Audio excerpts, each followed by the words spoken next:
The dead ball era.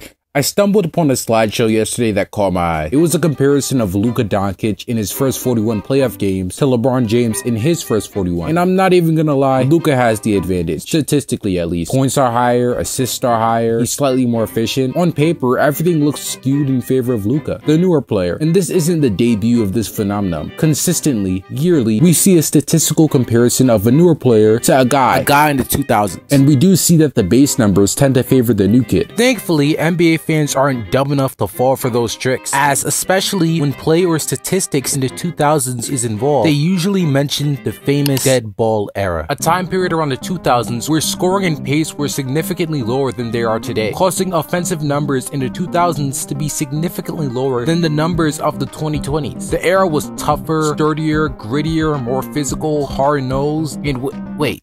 Is this sounding familiar? I'm sure all of you guys have talked to an old head before, and I'm sure that all of them have described the 90s in the exact same way. A tough, hardcore physical era of basketball. And yeah, it's sort of true. This era of basketball scoring was significantly lower than today's era. A couple of months ago, I made this video right here. Check it out. I basically said that as we age and a new generation emerges, we will defend our generation the same way the past one does. Is this a case of us turning into old heads? When the league scoring disparity is mentioned from the 90s, the usual response is to mention the lack of talent in that era. Are we, similar to old heads, refusing to admit that maybe players in the early 2000s aren't as talented as the ones now, which may be the reason LeBron's stats look worse? Short answer, no. I just lied to you guys back there, kinda. In 2024, the average offensive rating was around 160. The average offensive rating in the 1990s was 107, significantly lower than now. You wanna know the average offensive rating of the 2000s? 105.1. Interesting, right? That alone completely destabilizes the narrative that the dip in the 2000s is due to the natural progression of talent. That alone proves that the 2000s was an outlier, one that completely threw off the path of said natural progression. That dip, the dip in offensive production, proves that for whatever reason, the 2000s was a dead ball era. Now, even though we've sort of cracked the case, we've only scratched the surface of this phenomenon. The next natural question is to ask, how? How did this dead ball period come about? Well, there are multiple answers to that question. Some say it was because Michael Jordan retired from the NBA. First of all, ridiculous dick eating. Like unprecedented dick sucking. While yes, Michael Jordan retiring left a huge void in the NBA, no one man leaving the league would result in this dip in production. This major dip was specifically because of the lockout. Not only did it throw off the rhythm of the season, it smushed so many games in a short window span, causing extra fatigue that wore guys down. Also, considering the fact that this era had prime Shaquille O'Neal, star power wasn't really the issue. It was less about league talent and more so about stylistic changes in offensive play and team building. This era was super ISO heavy, with guys like Kobe, Never Swing the Rock Bryant, Tracy McGrady, and AI. These ISO heavy possessions slowed the pace down and allowed less scoring opportunities. Also, teams were still sort of in the quote-unquote grinded out era, where they focused heavily on being gritty and tough. I really hate sounding like an old head, but the era was admittedly harder to score in than now. The evidence is right there. The points and scoring totals are lower than nowadays. The point of contention comes when you ask,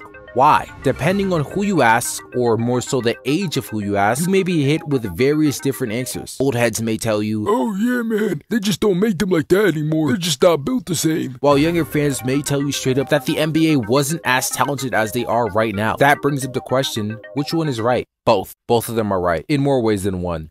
Come on now, you didn't really think that you were gonna get a straightforward answer from me, did you? There was a lack of talent. In the 90s at least, individual talent wasn't really there besides Michael Jordan, Hakeem, and others. And a lot of it was wasted. Not only were there a substantial amount of tragic deaths to promising players who would have peaked during the dip, alongside with that, there was no rookie salary cap, leading to some really tough dynamics between players and organizations, which also ruined a lot of guys' careers through the inflated egos they got from it. Once the rookie salary cap got implemented in 1995, then the number of busts due to this dropped. But again, at the same time, it was harder to score in that era. Even though I just trashed the 90s talent pool, it is objectively true that that era was tougher defensively and was tougher to accumulate monster numbers because of hand checking, slower pace, etc, etc. And these rules also encouraged the heavy ISO play that was prominent in that era. In the early 2000s, the NBA made rules that shifted the league out of the quote-unquote hero ball era. The implementation of illegal D and cracking down on hand checking sort of discouraged encouraged the constant ISO ball, and with some more small tweaks to shot clock rules, it forced the pace to become quicker, and with that, a pump up in scoring numbers. Meaning, yes, early 2000s LeBron did have to score in a league where it would be harder, and the notion that the low numbers are due to lack of talent is idiotic, considering the fact that prehistoric LeBron is putting up elite numbers in the same league that Luka is playing in, which gives me pause. How unaffected LeBron's numbers were by change, positively or negatively. I'm talking about all the shifts and rule changes, but we have a guy who has been unaffected by them throughout his career. He's playing right now and still nominated. So, what is the answer to this question? How does the dead ball era play a role in this? First, you gotta ask a question. What do you mean when you say the era is more talented? To answer this question, let's use the LeBron comparison. I mean, you can't be possibly talking about LeBron's talent, causing him to put up those numbers, because again, he's playing and dominating in the quote-unquote more talented league that Luka is. I think they're talking about the era in general, and the cause of the low point totals. And although I do think that was the reason for the low 90s point totals, as I explained, I'm not so sure for the 2000s. The talent was there. The watered down era for the league was over, as more talent seeped in. Guys like Shaq, Timmy D, Kobe, KG, and all-time greats really hit their stride to begin to peak. But still, the NBA wasn't out of its hero ball era, meaning the style of play, despite the rule changes, and team construction still favored and centered around 1v1 ball. This wasn't just a pace issue though, as offensive rating did generally improve after this time period was up, aside from the lockout season of course. Why was this? Well, I already explained the change in rules that favored pace and scoring, and even though we did see a steady enough improvement, we didn't see large dividends of offensive production until much after these rules were implemented, which is where we point to the talent. When people are talking about the talent of an era, they usually operate under the scope of the top players in that time period. When they say that the league in general was less talented, they usually lump the top players into that. I'm under the belief that relative to era, the talent of the top end guys are approximately the same. Key phrase, relative to era. What do I mean by this? Obviously, earlier players would be less talented due to evolution, but if we're looking at a scale of every archetype relative to their time period, to me, the top guys from each era will always be on the same level relative to era. A good example of players or the league being less talented would be in the 70s, where half the league was in the ABA, or a period in the 90s, where the league was watered down. Right now, we're having the opposite problem. When I say the league is getting more talented, I don't mean the guys at the tippy top. I'm talking about the role guys. So many players are averaging 20 points per game or 21, around that, while not being the star on their team. Why?